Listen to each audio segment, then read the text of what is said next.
strangest thing. It's shorter than you think.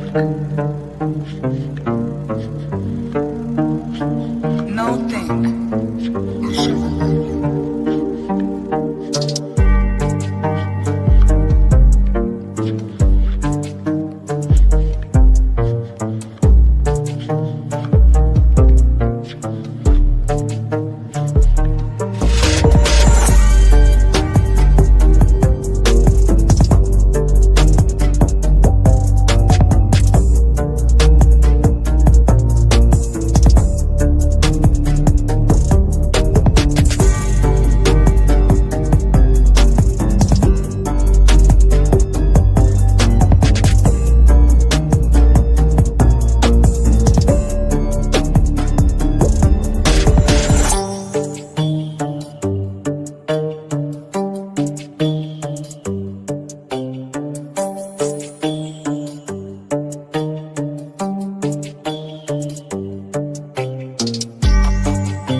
Longing is the music of our sphere.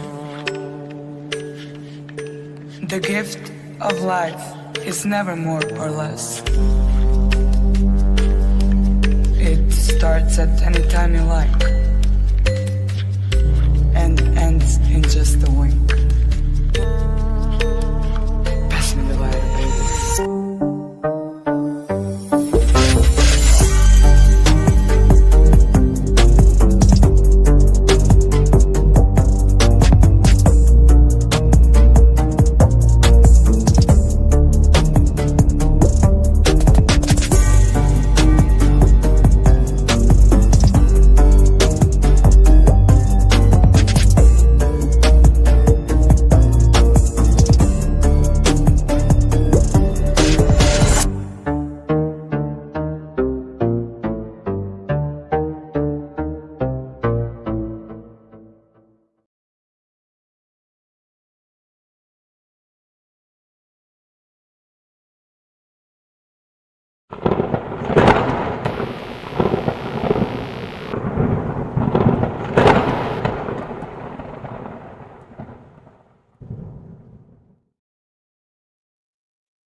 Pomarie whakalorofalahiatu. My name is Elliot Ikilei. Welcome. This is my little Talanoa Tuesday. This is one where I have a bit of a chat every week, and we'll be chatting about some of the issues that are going on and happening out there in the way. Thank you so much for joining me. Also, I'm speaking at the moment on X, on YouTube, Facebook, and I've also got the crew from TikTok over here as well. Now, as for those of you who've seen me do these sorts of things before, I love to have a good talanoa. That's a korero or a chat. And the idea is to bring out things on the table that others just are afraid to talk about. I love it if people disagree with me. I love it if people agree with me and to ask any questions. So if you'd like to, please feel free to chuck stuff into the comment section. I will try to, as we're chatting on TikTok as well, bring up any discussions held there. As we go through the next, 6, 7, oh, hey, sorry. As we go through the next 6, 7 months, as we approach the election, this is going to become more and more important. I also got the crew who are wanting to do another version of what we call the faith vote, where we look at moral issues and we do debates with the candidates to see where they stand on different points. What is a woman? Equal rights for citizens, what does that look like, and everything in between. So thank you for joining me. We'll have chats and all that good stuff. Next week I've been asked to bring on a couple of guests, so we will be having a couple of guest speakers to discuss things as well. All right, no problem. So Just again, if you throw it in the chat there, I should be able to look this up. All right. So first things first, hope that you guys had a wonderful Easter show. I hope that you had a good feed and all that good stuff. I'm going to be a little bit controversial here. I remember very keenly when the National Party, when Mr. Luxon, he got out there and he and Mark Mitchell had this real reverential, I think it was like 5 or 6 minutes, where they were deeply speaking about Ramadan for the Muslim faith. And they were very respectful, very deep. And they were speaking about the Islamic traditions and how the Muslims had put into the excellent style of culture within New Zealand. No problem. And there you can also see that that's one of the things that they had the Ramadan Mubarak element as well. That's from the National Party. So you had Mark Mitchell and Christopher Luxon doing a full-on video, and they were very professional, very reverential. And then you had the very reverential meme popped up from the National Party as well. Okay, cool. They also did that on the first day of Ramadan, or celebrating the first day, and also the end.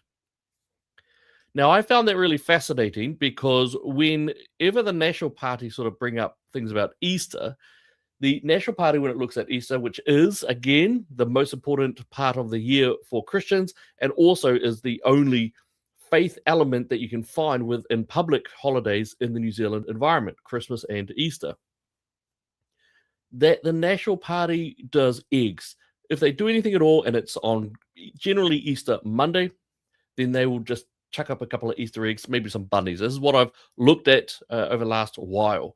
The discussion that Mr. Luxon had on his couple of his accounts was a very hastily drawn up text message that was just popped up there.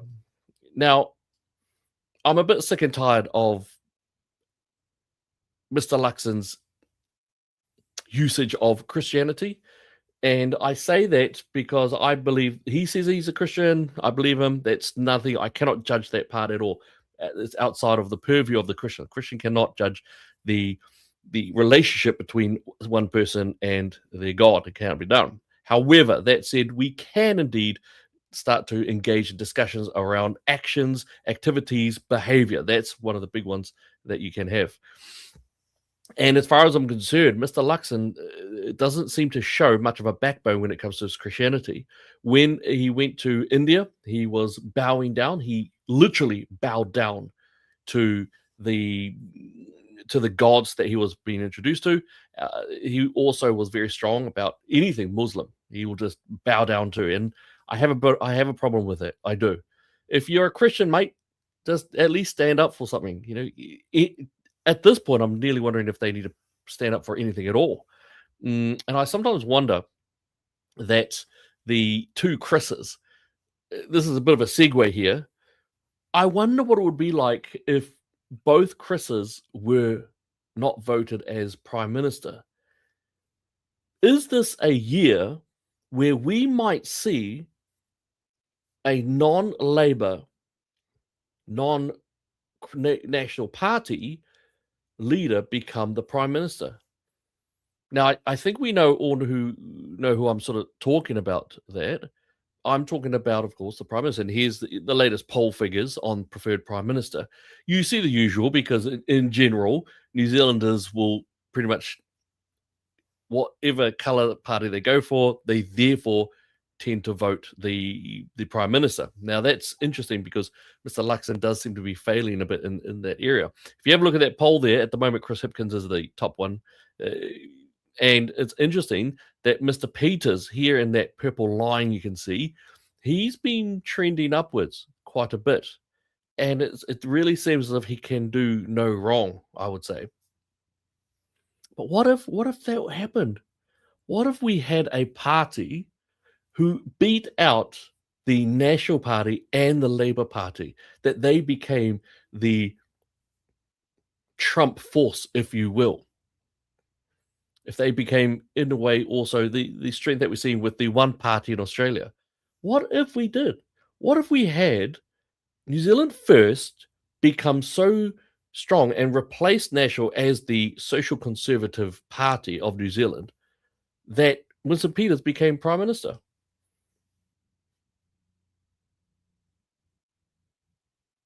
I'm not opposed to it. I'll be honest at this stage. I'm actually not opposed to it. When we think about the 2017 election, I was wild, but unsurprised that Mr. Peters went with Miss Ardern because it made sense politically speaking. If you wanted to get down to the cold harshness of politics, it sort of made sense. But it's changed now, and the parts that that New Zealand First had, which also was one of the reasons why I fought against them, they've really turned it around again, and I've run out of reasons.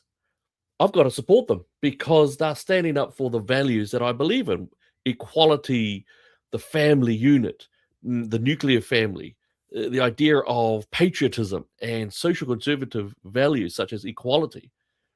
I've run out of problems. So I don't know. Nigel, yes, absolutely. Bring it on, Elliot. An upset would be healthy for our democracy. Straight up. I think that such an upset really would be such a great thing for our democracy.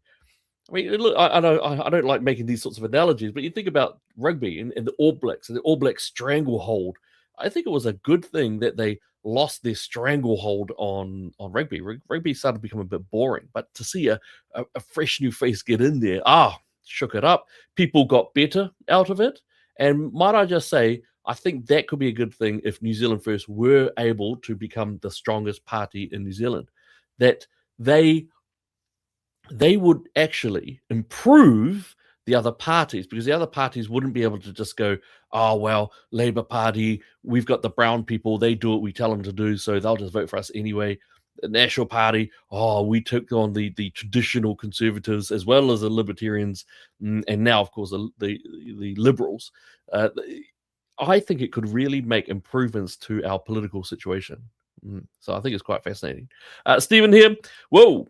How can Trump fly like an eagle when most of his critics are the UN, WEF, EU, WHO, NATO, dead in the water? Trump will achieve what he has set out to do. He and his team will implement his NWO on his terms, not the likes of Helen Clark and her sidekick Jacinda and their globalist puppeteers. USA will be self-sufficient and supply other countries with the liquid gold and other resources needed for their survival.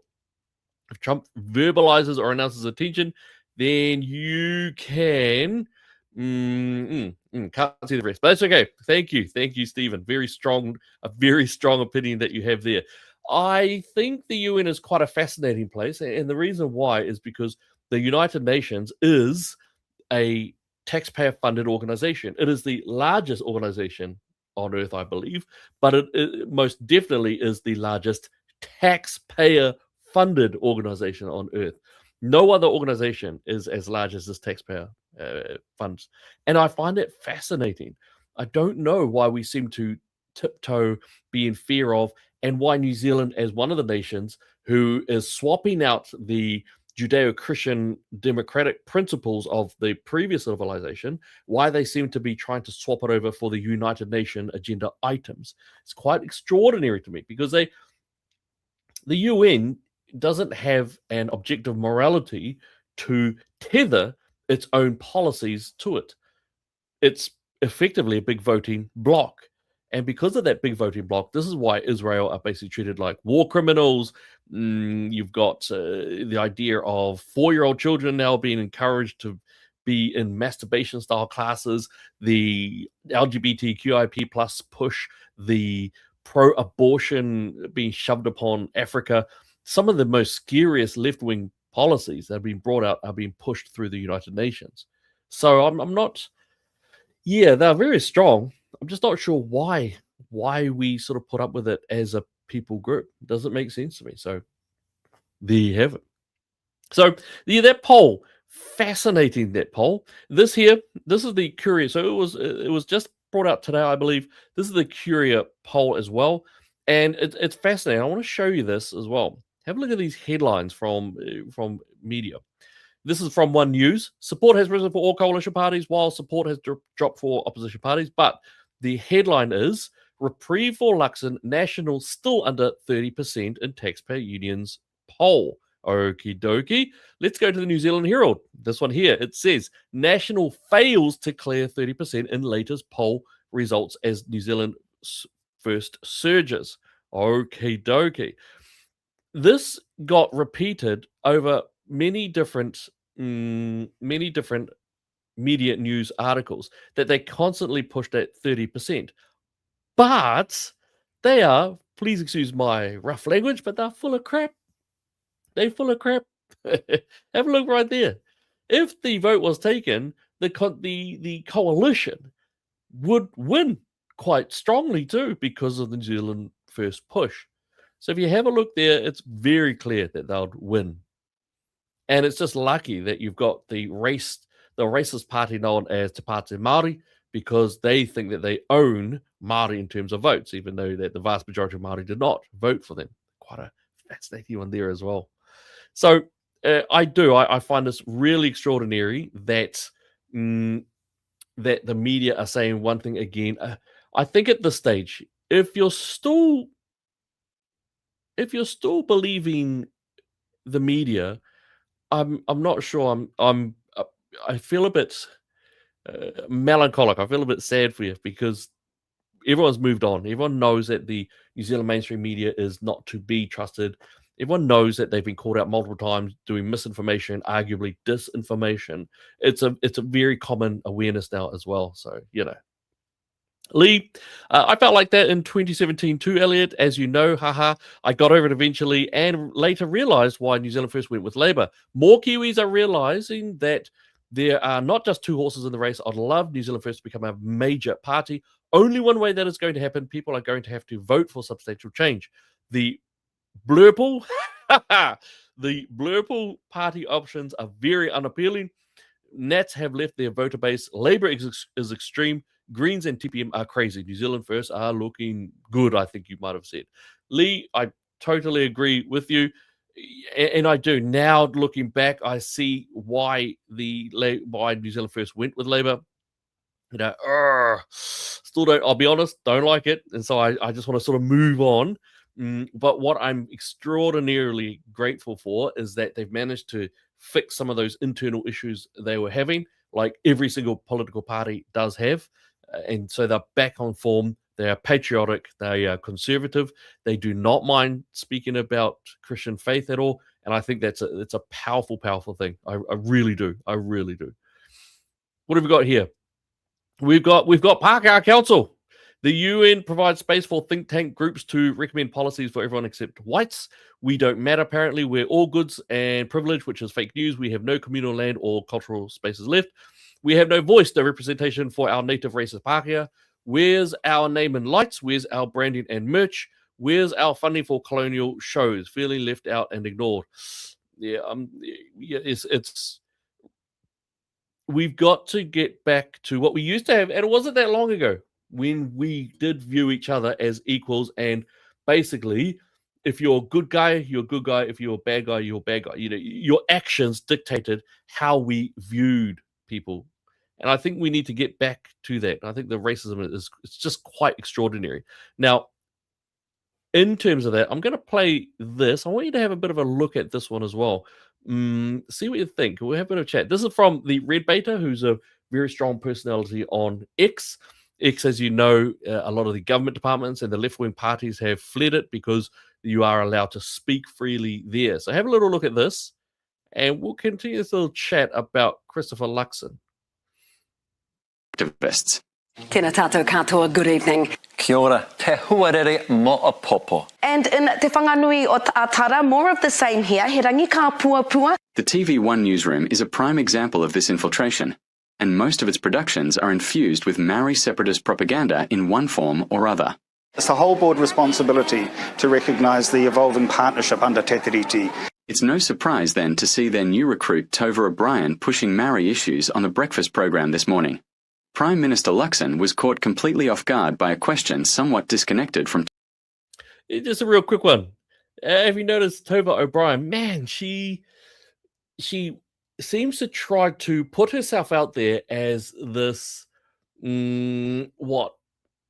not neutral, but a fiery personality in the media, and they tried to celebrity-ize her.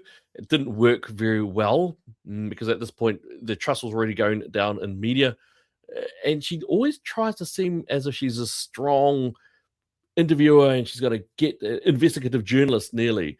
When, to be honest, as far as I can see, and just me, my own personal opinion, she seems to just go for the money. If the money tells her to be this way, she'll be that way. If the money tells her to bow down to this particular ideology, she will do that. Doesn't seem to be one where she's got integrity in what she does. That's me. It's my opinion. So she doesn't come after me or anything. Topical events, and directed at the racial makeup of his cabinet. How many Māori MPs are in your cabinet? Well, we've got probably the most Māori MPs in our coalition government, I think, of any government. In the National Party wedge of the National Party wedge of the cabinet, Prime Minister. Well, we've got a number, but I mean the key thing here was really about reallocating portfolios with Judith Collins. Well, I'm not going to. I mean, I don't need to go do that, Tova. We're not going to play that game. What we're really focused on. It's not a game. I'm just. How many Māori MPs do you have in the National Party portion of the cabinet? Is it just one? We've James Meagher. Yep. Is James Meagher in the cabinet now? No, he's not in cabinet. He's one of our ministers. But I just say to you, Tova, the point of the cabinet reshuffle is to make sure that we've got those big portfolios reallocated. 2, we make sure that we've got a big focus on the energy and the fuel crisis. And 3, that we're bringing through talent. And we're bringing through 2 new members into cabinet and 2 new ministers outside of cabinet. Is Tama Portaka not in cabinet? He is in cabinet. Tama's there. Yep. All right. So he's doing a great job. Okay. Did you just forget about him? Sorry, I'm out of Tama. Tama. Yes, but Tama's doing a great job. But I just say to you, look, I get what you're trying to say, but the bigger point here is actually making sure we've got the right talent to be able to get on and get the job done. We've got great Māori representation in our cabinet across the parties, and most importantly, we've got to make sure we're focused on this fuel crisis and actually we're getting New Zealand through it the other side. Former colleagues of O'Brien have described her as ambitious, and according. Now, let me just have a quick chat on that one. Because Mr. Luxon has stuffed himself a little bit on this one, because in his PR articulations and his posts and even his policy, he tries to stay away from confronting issues about equality, democratic principles, the Treaty of Waitangi. He tries to really avoid discussing this sort of stuff. But it keeps coming up. And the issue that he faces, I think, is that he comes off looking a little bit hypocritical, because on the one hand he's there saying, "Oh, no, we ain't gonna have no treaty principles bill. We're gonna get rid of it." He'll try to track the woke element, saying that he's all for the brown people. That's just again what I'm sort of seeing and getting the vibe of. The problem is that he can be called out for not practicing what he appears to preach. And this, of course, shows him out to be potentially a bit of a hypocrite. And so I do not understand why he doesn't just be staunch and join New Zealand First in saying that we treat you by the content of the character, not by the color of your skin. Because let's not forget as well is that all of these co-governance structures, all of these attempts to replace democracy with some form of race-based democracy and within that democracy, and then a separate democracy for all the other Kiwis. It's not even Māori per se. Now, some parts are, but in the democratic principles, what they're doing is they are putting in particular iwi and particular hapu elitists into those mixes. Because the people who are being pushed into these hugely profitable, taxpayer-funded and ratepayer-funded profitable environments, they're not the kaumātua who sits on the steps of the marae and talks to everyone and wants everyone to be okay and have a good life. We're talking about ones who walk through airports. They're all going to the koru lounge. They're all got the Oxford tip shoes, and most of them all have executive assistants. And when we are not talking about the kaumātua, the matua who will sit on the marae every night for years on end, hoping and praying that people will be okay, better off in New Zealand. That's not what we're talking about. These people who are taking over are elitists. They are filthy rich. They're getting richer off our money, off our work, off our backs and shoulders. All right. I think that really needs to be discussed. It really does. Jolly, enjoy your chats with the hosts on the platform. The commentary from the left on the New Zealand First Members Bill will be equal parts hilarious and disturbing. Totally right. Totally agree with you. Then we've got Trevor Bryan. Trevor Bryan here, he is saying that New Zealand First and ACT hold 28 seats. If they join forces and ran a Trump-like campaign, waving flags and holding rallies, they will sweep the other parties aside. They have proved they can work together. And here, Trevor's also said, as an addendum, 28 seats in that latest poll. Great. A good point. Okay, here's where it gets a bit tiffy. And I think you're right, Trevor. I think that they can work together. They have shown it. They've proved it. That even within the differences they have, they can still move forward together. So very fair. And the overlap does tend to be that equal footing, that the idea that, hey, we're all equals here. Treat us like equals. Let's be equal as we move forward together as one nation. The differences. I think you're right. I think the differences could be okay. Why is that? Because ACT are very libertarian. They are all good with basically going for abortion, euthanasia.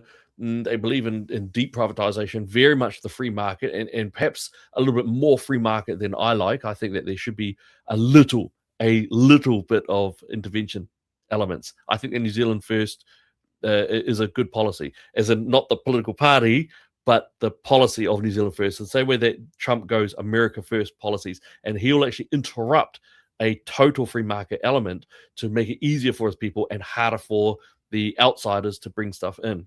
All right. Yeah, I think you're right. I think perhaps if ACT and New Zealand First were striving to head forward hard, that would be fine. At least New Zealand First and the ACT Party, I think one good thing is that they're defined. We all know who they are. We all know what they stand for. We do. We know what they stand for. There's no sneakiness there. I think this is a weakness of the National Party, is we don't really know what they are. By them trying to be risk adverse and try to stay out of things that they want and trying to stay in there with maybe the economy, law and order, healthcare budgets only, they want to stay out of the things that make Kiwis and the things that are the pillars of families themselves.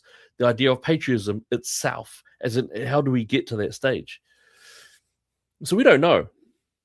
I would argue that we've got National is mostly not to the left, but very definitely liberalized. So anything goes to a degree, whatever.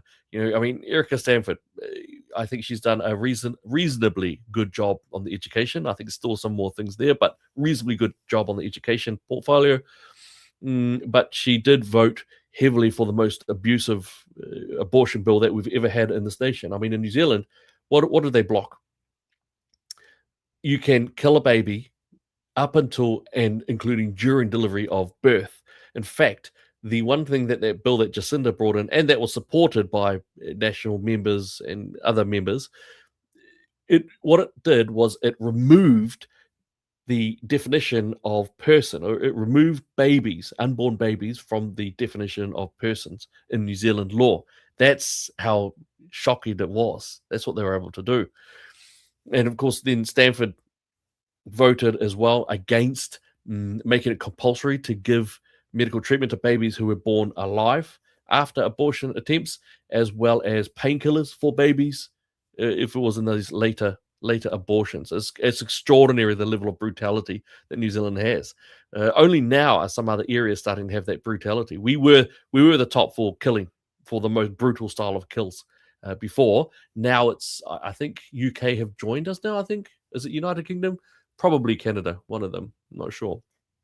Quinton has come through. New Zealand First and ACT the Kiwi Dream Team.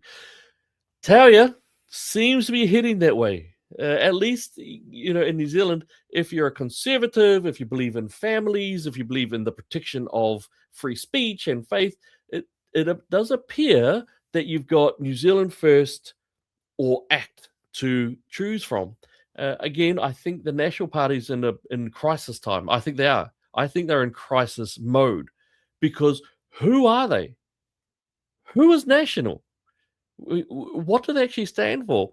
I think in them trying to be what they refer to as a broad church, they've ended up looking like tofu, you know. And the one thing about tofu is, man, you can have tofu with anything. You can have tofu with chili, gravy, or you can have it with egg as well. The problem with tofu, it's nothing. You don't eat anything. It's just there, you know. And I think that's really what I'm getting the vibe of with it. And people are feeling that as well. At the very least, people are loving what New Zealand First Act are doing, or they're hating it. But these guys are making a stand, and good on them. Good on them, I say. You know, that drives me on to the next one. Have a bit of a chat about, which is the bill that has just come out. That is what is a woman? Well, I'm calling it what is a woman bill. What is a woman bill? And that one is sort of defending, if you will. It's seeking to define the understanding of what a woman is and what a man is. Now, this is the bill here, right there. And it basically states that after Section 13, now this is when it's discussing these parts around the sex, gender, meaning of woman or female, 13a. In any legislation, regardless of gender identity, A, woman means an adult human biological female, and B, female means a human biological female. 13b, meaning of man or male. In any legislation, regardless of gender identity, A, man means an adult human biological male, and B, male means a human biological male. I'm failing to see the drama. Right? I cannot see where there is a problem with all of that. That seems very reasonable to me, which is a man is a man and a woman is a woman. Now, this is not the only person. I'm going to bring up this little one here. This came from Michael Field. Michael Field is a old school journo from the mainstream media parts. My understanding is he's a current contributor to RNZ, the state broadcast, a fully taxpayer-funded mainstream media outlet, and the spin-off as well. I think he's quite strong in this one. So this is from a journalist, an experienced journalist. Aotearoa New Zealand Paradise, this 80-year-old man, Winston Peters' handle, has a bill in Parliament that gives him the authority to define what a woman is. And just for you on TikTok, effectively it's a shot of an X posting with Winston Peters, and the person in there has tried to make it the most oldest looking face of Winston Peters. I don't know if he's put it through a filter or anything like that, but he's definitely put it in that regard. Now remember, Michael Field, old school journo, New Zealand mainstream media guy, current contributor to Spin-Off, of course, and RNZ, both which we would regard non-controversially as either to the left or very strongly to the left. And that's why, you know. So, and have a look at this here. The first thing he says is, Aotearoa New Zealand Paradise, ? This 80-year-old man. So he immediately engages in age. I don't know why he's got to bring age up, but he brings age up. He's got a bill in Parliament that gives him the authority to define what a woman is. What a nasty little angle that Michael Field has engaged in. Gives him the authority to define what a woman is. Now, I'm sure that Michael Field is hoping that, well, I think that he's probably hoping that people don't go and look at the actual bill and gear. But it does. We've got it right here. Meaning of woman or female. Woman means an adult human biological female. Female means a human biological female. I don't know. I don't, Michael, I don't see the controversy. I think maybe that issue is yours. And I don't know why the issue is yours, Michael, but hey, maybe you should learn what a woman is. This is biology 101. This is when you're in university, that biology starts with the one, and even then it's just a given. All right. I mean, this is what's taught to little boys and girls, even at primary school age. And for people who've been in positions of authority to start wanting to change it, So what Winston Peters is doing and what New Zealand First is doing is seeking to defend a basic human understanding, a biological reality of it. That's all it's doing. And it's a shame that that has to be done at all. It should never have been done, but whatever you have. I just find it extraordinary that someone is having a bit of an issue over that. I really do. Anyway, that's that one. That one's a pretty straightforward one. I'll be really looking forward to the submissions. I think it's important that we all make submissions into this. Can I just say something about submissions as well? It's important that you also, along me and you, that we engage in the democratic system, such as giving submissions. It is a one time that Kiwis, as New Zealanders, we have the ability to have the politicians hear us. Because when a bill's put forward, goes through the first reading, then it goes sent to select committee, and that's that part where we have. I absolutely recognise that heaps of people are like, wow, select committees suck because they just don't listen to us and all that sort of stuff. You are right to a degree that they do engage in that.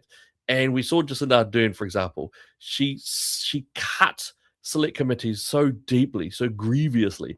If you remember the gun confiscations, when the Australian scumbag did what he did, basically Jacinda Ardern did the barest minimum of a select committee, didn't allow for anyone to be able to have a discussion or a say. And this was a vital piece of legislation for New Zealand. Did it make people safer? No. Were more people killed out of it? Yes. Did it increase gun crime? Yes. Illegal gun crime at that.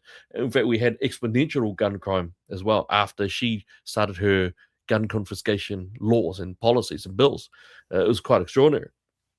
So, select committee, she ripped that to pieces. It was also the abortion. She sliced and diced that as much as she could so that New Zealanders didn't get much of a say.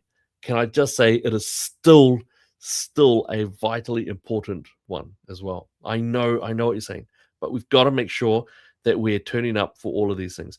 Submissions really do help. They do. And if nothing more, then it helps to morally strengthen and empower those politicians who are on our side, who do believe in equality and the right of justice and order, of looking after families and nationwide and the faith that built it. Right. So I think these are very important parts to play in that. So select committees, whether it's going to come out for the bill around the woman, defending woman one, I think that'd be great. This one here, I wanted to have a look at as well. This is quite extraordinary. I love being part of this team. I really do. So this, of course, comes from our crew, our HP crew. And there you see Māori Strategic Advisor, Australasian College for Emergency Medicine, Wellington Central, Wellington Hybrid.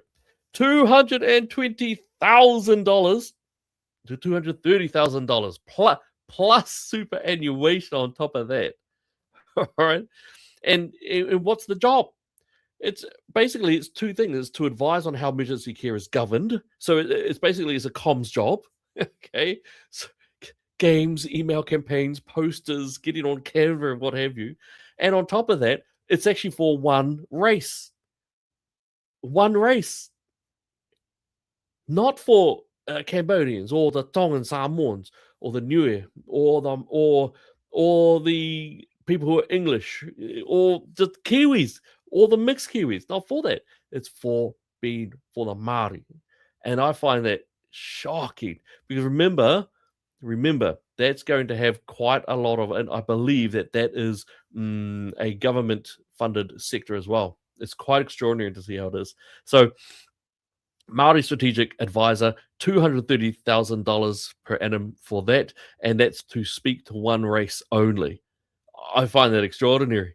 I mean, this is racism that we haven't been able to see too much anywhere, really. I want to bring up something else as well, which is can't have. Nope, don't have it there. I'm going to still bring it up. I want to bring up something because this is something that has come out. Where is it? I've got this one here. that person here. This is connected to the debacle, the expose that we've had on the Otago Council. So over in the Otago Council at the moment, they've got this committee who will deal with projects and resource management, and if someone wants to do some infrastructure work or how they want to utilize the wastewater care and water care systems and all that sort of stuff.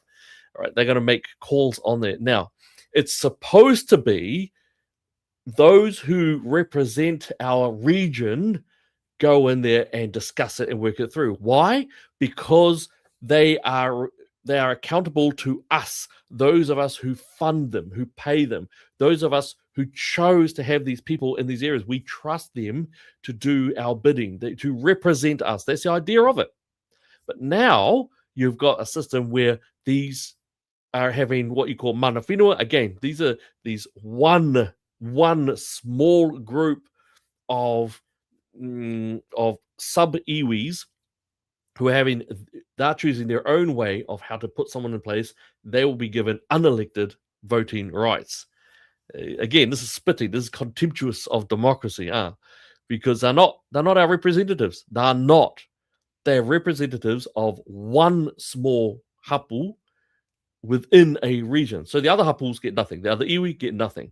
And all the normal people, I'm not sure, the non-special iwi one, they get nothing. Right? They just have to put up with it. And I find that shocking. We've been able to expose, as part of the HP crew, we've been able to expose that there is a push to allow for some type of, what do they call it? I think they're calling it significant cultural impact or something like that. A term that means if you've got a person who's going to do some infrastructure work on their property, they've got to go to this application board to ask for permission to do it. And within that, one of the unelected representatives can say, hey, you know what? Ooh, I'm feeling like you've hurt the wairua of my hapu, my particular hapu, not the other hapu, but it's my hapu. However, if you want to fix it up, if you want to make it north, if you want to come out of that area, then just give us, I don't know, 7K, 10K, and then suddenly it'll be all good. It'll be all good after that. I mean, you're basically asking for, in my opinion, it's corruption. It really is. If it's corruption as far as I see it. It's nepotism at best. It's money for mana, if you will, which I think is disgusting from a Māori point of view. Because they're basically just selling it so that they can lord their way over the projects that are being engaged with. Just shocking. Anyway, within that, we also got called out in this person here, David Bainbridge Zafar. He is, I believe, the general manager, I think, of the local council there. He said, don't listen to Hobbs' Pledge, man. They're full of misinformation. It's like, well, correct us, yo. Correct us. And so far, they haven't been able to correct anything because we're right. Now, this is, of course, that picture that you see there is when I did a little bit of research into it, I found that, oh, hello, he's a top guy, and he's running for top as a candidate for Dunedin, right? So that's what he did. He also said that he also strongly intimated that the councillors would not be able to say anything because some area of amendment, and we cannot speak legally on this sort of stuff. So it's had a real bit of a feel of it, We've got over here Joseph, the Donway. Hey, Elliot, I first discovered you when you were the co-leader for New Conservatives. Hope you're doing good, bro. Hey, doing well. Thank you, Joseph. Appreciate that, my man. But doing well, doing busy. Really loving my day job, actually. There'll be a few of you guys know what I do, but I love it. I'm heading up to Whangarei tomorrow. But I can't wait to get up there. And one of the great things about my day job is get to go to different places. I meet so many people, and especially I meet a lot of people who are on the sites. So we get to have scaffy jokes, Hey, just a little bit of a brownie joke there. If you Māori Pacifica, one of the rules is you have to have done scaffolding sometime in your past. all good, easy, team, easy. So I'm pretty excited about this year. I am. I think that I think that the possibility of New Zealand First breaking free of that glass ceiling and perhaps becoming the biggest party in the nation, if they keep on doing what they're doing, is a very real perspective. I mean, they've got some great ones. I think Alpha Ngaro, of course, was announced, and he was very powerful. You've got, well, I'm wondering who it is that New Zealand First are taking. They're taking a lot of the disaffected voters from the National Party, of course. That was expected, because as National Party become more and more liberal, very much whatever goes, we don't care, and these conservatives, the ones who value equality and free speech and nuclear families, those ones seem to be coming out and moving towards New Zealand First, and you're getting a few from ACT as well. But I'm wondering also if Labour Party is also starting to see some people move over. The polls do not suggest that. The polls suggest that the Labour Party is still having a lot of support. And I'll be honest, I find that extraordinary. I really do. Joseph, again, have you traveled around the country? I've talked to my parents, and I'm voting for New Zealand First this election. Good on you, Joseph. Great to see that that you're engaging in it. That's awesome. Yes, I travel around the country. Loved it. So I'll be in Invercargill in a few weeks. And I've just come from Nelson, and I sort of dot all over the place, really. I enjoy it. I love enjoying talking to the people. The family are they're okay-ish at the moment. My dad is choosing whether National or New Zealand First, but my mum sticks to National. Yeah, and I understand that. Traditional voting is very strong. As someone, I was raised Pacifica, and in Pacifica communities, if you're not Pacifica yourself, it probably seems a bit odd for you, but we are trained from birth to view the Labour Party as good, and I do mean good. G, capital G-O-O-D. There's no reason for it. There's no logic behind it either. And the Labour Party actually they abuse Pacifica people quite a lot in the past 2 or 3 elections. They've really abused Pacifica quite strongly. And I think that's something of import to note as well. So we'll see. I think this is going to be a really, really good election. I think it's going to be a fun one as well. And who else? Who knows who's going to come out? Yes, I do get those questions a lot as to if I'm going to be standing in. There's been some discussions around that. We'll just see how it goes. We'll see what happens. But one thing, it's important to always stand for equality, always stand for families, and I think our faith is very important as well. So I will put this out there. I think that if I get asked this one as well about Christianity, I think we need to have a good, strong talk about Christianity as well, which is, if you're a Christian, okay, most Christians are aware that you don't vote for things like the Greens because they're quite communist and such like that. Although a great guy was running for them, Whaanana Efeso Collins. He was a great guy. But I've heard a few things about how he was treated in Labour. It's by the by.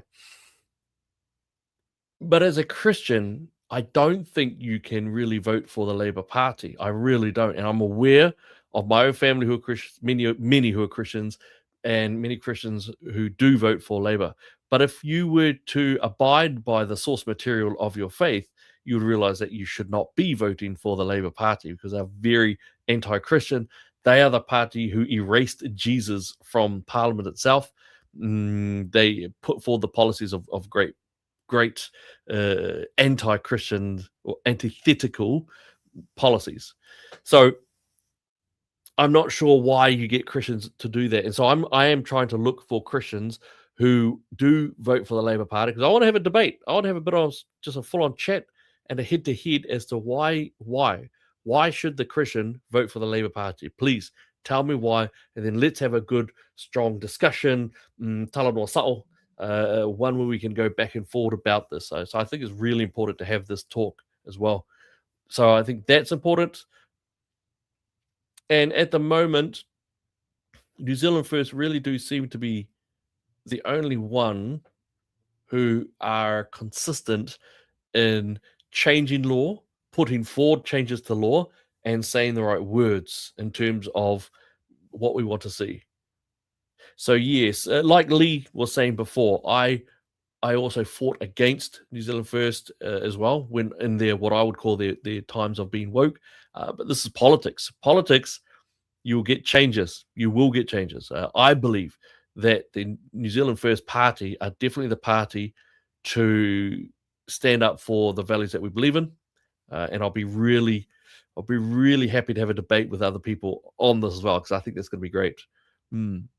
Simon, there for decades, Christianity was detrimental to a candidate's prospects of getting elected, so tended to downplay it. That's fair, very fair, and it's very odd too. New Zealanders seem to be like that. Eh? Our tall poppy syndrome seems to even be pushed amongst just don't say anything about anything. It's quite crazy. The Zeitgeist has changed, however. Christianity is an attractive aspect to their character, and in my opinion, is something candidates should highlight. Yeah, you're right. You're right, Simon. And I think that there's still a great deal of people who are scared of it. The National Party seems very scared of it, and Christopher Luxon seems scared of it. I have staunchly said that they will not roll Christopher Luxon. I've staunchly said that all the way through. But I think that they might be starting to get down to their crisis bones now. So I'll be interested to see how they act. But I don't know who they'd put in who could turn this around. I really don't. It is what it is. And with that, hey, thank you, team. I think there's been a great little chat. And thank you for some of you guys who've also sent me messages, like little DMs, about how you want to see some of this weekly go forward. I have heard it. I do read them. I apologize if I haven't responded back to every single one. But I think you're right. I think we need to engage in more debates. And I want to debate also on things such as equality of the races, our race relations in New Zealand. And I think these are things that we need to really engage in. So until we have a chat next time, God bless you, God bless New Zealand, and God bless our future. Have a good one, guys.